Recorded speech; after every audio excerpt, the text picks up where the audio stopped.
ब्रजमोहन श्रीवास्तव, देखिए दो चीजें यहाँ पर जुड़ रही हैं। एक तो ये संघर्ष विराम किन शर्तों पर हुआ और क्या ये अमेरिका के कहने पर हुआ।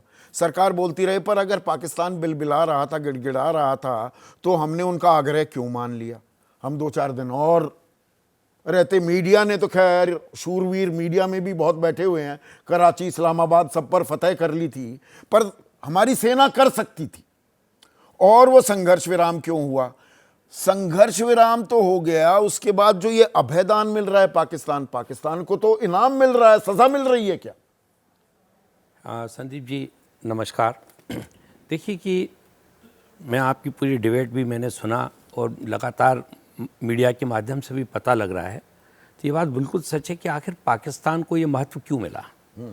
कहीं ऐसा तो नहीं कि जो विश्व समुदाय है वो हमारे भारत के मुद्दों से उतना सहमत नहीं है, क्योंकि ये मैं विदेश नीति का जानकार नहीं हूँ, लेकिन जो एक सामान्य नागरिक के रूप में जब मैं प्रश्न करता हूँ तो मुझे ऐसा लगता है कि आखिर इतने महत्वपूर्ण मुद्दे के ऊपर पाकिस्तान को जिस प्रकार से महत्व दिया, जिस प्रकार से उसको ऋण दिया है, और ऐसा नहीं है कि जो वहाँ पे लोग बैठे हुए हैं वो कोई चीज़ों की हकीकत को नहीं जानते, उसके बावजूद भी अगर उन्होंने ये फैसला लिया है तो इससे कहीं ना कहीं ऐसा लगता है कि हमारा जो देश का दबाव जो होना चाहिए उन देशों पे जो फैसला ले रहे हैं वहाँ बैठकर, कहीं ना कहीं उस पर कुछ कमी है। एक कड़वी हकीकत देखिए, कुछ चीज़ें हैं, ये देश हित ही है।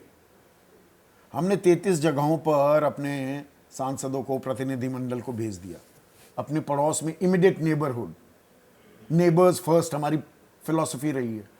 हमने आसपास के अपने देशों को, नेपाल हो, भूटान हो, बांग्लादेश हो, श्रीलंका हो, इनको समझाया क्या? इनको ऑन बोर्ड लिया है क्या? ये बात भी सच है, क्योंकि ये विदेश नीति का एक बड़ा महत्वपूर्ण पहलू है कि हम क्या अपने पड़ोसियों को सबसे पहले विश्वास में लें या ना लें। एक सामान्य नागरिक के रूप में मुझे ऐसा लगता है कि हमको सबसे पहले अपने पड़ोसियों को विश्वास में लेना चाहिए और उनका समर्थन हासिल करना चाहिए। तो अगर विदेश नीति के ऊपर पहले प्रतिपक्ष और सत्ता पक्षी एक सुर में तो बोल ले, बाहर बोलते हैं, बड़े अच्छे लगे, इसलिए मैंने सारे बयान विस्तार में सुनवाए। यहाँ पर फिर चीचा लेदर शुरू। देखिए कि यहाँ जब हम लोग लौट कर आते हैं, हमारे साथी जब लौट कर आते हैं, विपक्ष के साथी, तो वो अपना वोट बैंक देखने लगते हैं। बाहर जब वो जा रहे हैं, नहीं तो सत्ता पक्ष नहीं देखता अपना वोट बैंक। बिहार में रैलियां हो रही हैं, वहां पर सिंदूर की बात की जा रही है, सिंदूर बांटने की बात हम लोग भी देख रहे हैं, इससे कोई इनकार नहीं कर सकता। हम लोग भी देख रहे हैं, तो आप देखेंगे, जब हम देख रहे हैं तो वो लोग भी देख रहे हैं कि अरे इनको ले जाने दो वोट। नहीं तो यही तो खेल हो जाता है, यही खेला हो जाता है ना ब्रजमोहन भाई। हाँ नहीं, बिल्कुल आप ठीक बोल रहे हैं। इसमें जिम्मेदारी कोई नहीं निभा रहा, ना सत्ता पक्ष ना विपक्ष। हाँ नहीं, विपक्ष की भी अपनी भूमिका है, लेकिन सत्ता पक्ष की भी अपनी भूमिका है। निश्चित रूप से सत्ता पक्ष जो हम लोग जो हैं, हम लोग भी चाहते हैं कि मतदाता तक हम पहुंचें, देश के नागरिकों तक पहुंचकर हम अपनी बात को रखें। वो रखने का काम हुआ है। फ्रांस में FATF की एक बैठक है, फाइनेंशियल एक्शन टास्क फोर्स इसे कहते हैं दर्शकों, जिसको समझ में ना आए। ये टास्क फोर्स क्या होती है भाई? जिनको पैसे दिए जाएं ना दिए जाएं, अंतर्राष्ट्रीय स्तर पर ये फैसले कैसे लिए जाते हैं कि अगर आप रोग देश हो, मतलब बदमाश हो, खुराफाती आतंकवाद की पनाहगाह हो, या तानाशाही चल रही है, तो आपको ब्लैक लिस्ट या ग्रे लिस्ट में डाला जाता है। पाकिस्तान को डाला गया था 2018 से 2022, फिर निकाल दिया गया। अब वो बैठक शुरू हुई है। अब इस बैठक में UN में तो अभयदान मिल गया, यहां पर पूरा हमें क्या जोर लगा देना चाहिए कि ग्रे लिस्ट में डाला जाए। बिल बिलाए तो पाकिस्तान ये नहीं कि उसके कटोरे में छेद वो भरे जा रहे हैं, ADB भर रहा है, IMF भर रहा है, और साथ ही साथ वर्ल्ड बैंक भर रहा है। देखिए ये बात बिल्कुल सच है कि भारत अपने आप में एक ताकतवर देश है, पर मुद्दा ये है कि हम अपनी उस ताकत का सही उपयोग करते हैं या नहीं, इस पे सब चीजें आधारित है। अब ये जो फ्रांस में जो बैठक हो रही है, उसमें हमको अपना पक्ष बहुत ताकत के साथ रखना चाहिए और इस बात पर ध्यान नहीं रखना चाहिए कि इससे हमारे जो दूसरे मुल्क हैं जिनके साथ हम लोगों के व्यापारिक संबंध हैं, उसका परिणाम होगा। क्योंकि जहाँ देश की एकता का और देश की गरिमा की बात है, वहाँ सारे मुद्दों को एक तरफ रखकर बात होनी चाहिए। और मैं राष्ट्रवादी कांग्रेस पार्टी की तरफ से है, और स्वयं प्रकाश पुरोहित सबसे ज्यादा घमासान आपकी पार्टी करती हुई दिखाई देती है। अभिषेक बैनर्जी पहले तो जाने को भी तैयार नहीं थे, प्रतिनिधिमंडल का हिस्सा बनने को तैयार नहीं थे। चलिए बाद में बेटर सेंस प्रिवेल्ड, आपने भी दरियादिली दिखाई, लेकिन बाहर जाकर अभिषेक बैनर्जी कहते हैं आतंकवाद एक पागल कुत्ता है, तो पाकिस्तान उसका दुष्ट हैंडलर।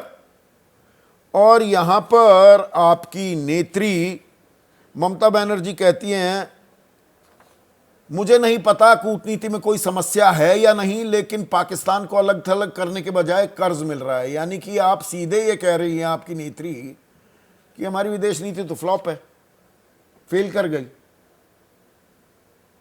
सुधीर जी देखिए, जी आपकी बात से मैं अपनी नेत्री ने जो कहा है, आज असेंबली में ये बात कही है, और उसके साथ में एक बात और कही है कि देश के जो वीर जवान हैं उनको सलाम किया गया है, और उनके लिए ये बात की गई है कि पार्लियामेंट सेशन के अंदर में इसके बारे में देश की जनता को बताना चाहिए कि क्या हुआ ऑपरेशन सिंदूर। और दूसरी तरफ अमेरिका का जो दबाव है ये नया नहीं है देश के लिए। लाल बहादुर शास्त्री, इंदिरा गांधी, जवाहरलाल नेहरू सबने देखा है, मगर उस समय लोगों के रगों में गर्म सिंदूर नहीं बहता था, खून बहता था। जब शास्त्री जी को धमकी मिली थी और गेहूं रोक देने की बात की गई थी, उस समय उन्होंने कहा कि मैं खाना नहीं खाऊंगा, और मेरे देशवासी कमजोर थे। भारत उस समय कमजोर था, और आज भारत एक विश्व शक्ति बन चुका है। उसको क्यों रोका गया? क्यों ये सिंदूर अगर रुका, अगर वो खून होता तो बहता। पश्चिम बंगाल में आप जिस तरह से देखिए, हमारे नेता गए, अभिषेक बनर्जी क्यों गए? क्योंकि देशभक्ति हमारे खून में है। नेताजी सुभाष चंद्र बोस की माटी है, और वो जापान में जाकर नेताजी सुभाष चंद्र बोस के सामने नतमस्तक होते हैं। वो तो बंगाल की धरती है, उन्होंने देश के साथ में हमने कोई ऐसी बात नहीं की है। मगर जो अद्भुत नहीं, एक मिनट, मैं मेरी बात खत्म होने सिंक्रोनाइजेशन था या नहीं था, ये बताइए ना। ऑपरेशन सिंदूर सफल था ना? पाकिस्तान के दांत खट्टे किए गए ना? एकदम था। I hats off to the operation Sindoor. जी, हमारी नेत्री ने सारे जवानों को हैट्स ऑफ किया है, अभिषेक बनर्जी ने किया है, मगर उसके साथ उन्होंने यह भी कहा है कि यह रोका क्यों गया? पीए को अगर वो हासिल करते तो सेना के जो जवान हैं उनके ऊपर क्या इंपैक्ट पड़ता? उनके जोश देखते, उनका जो जोश था। यह सवाल देश के हर बच्चों का है, देशवासियों का है कि ऑपरेशन सिंदूर को रोका क्यों गया? एक मिनट, एक चीज बताइए ना। 1965 में हमने पाकिस्तान को सबक सिखाया, ठीक?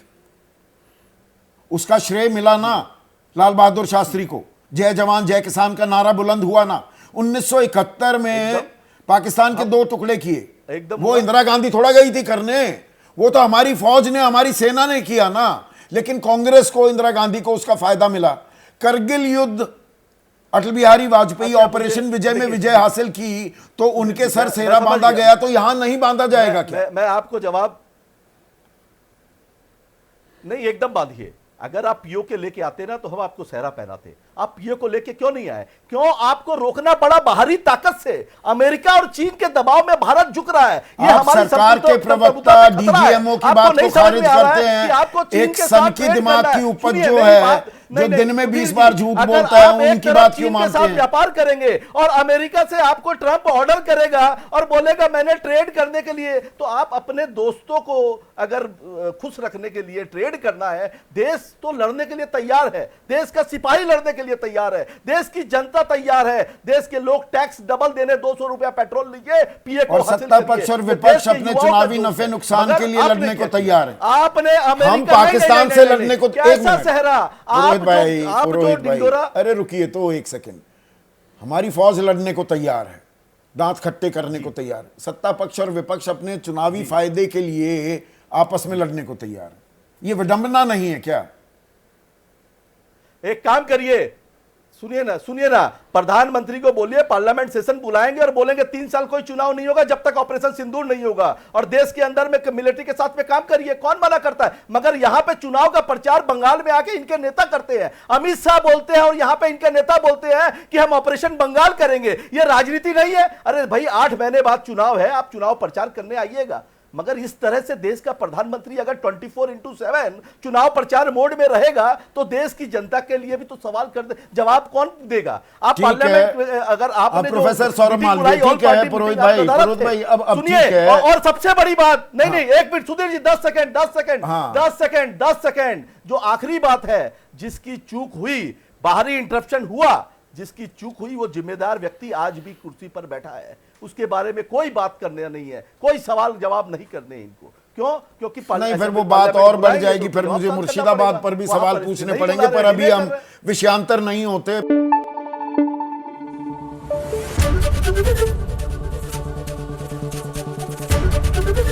एबीपी न्यूज आपको रखे आगे।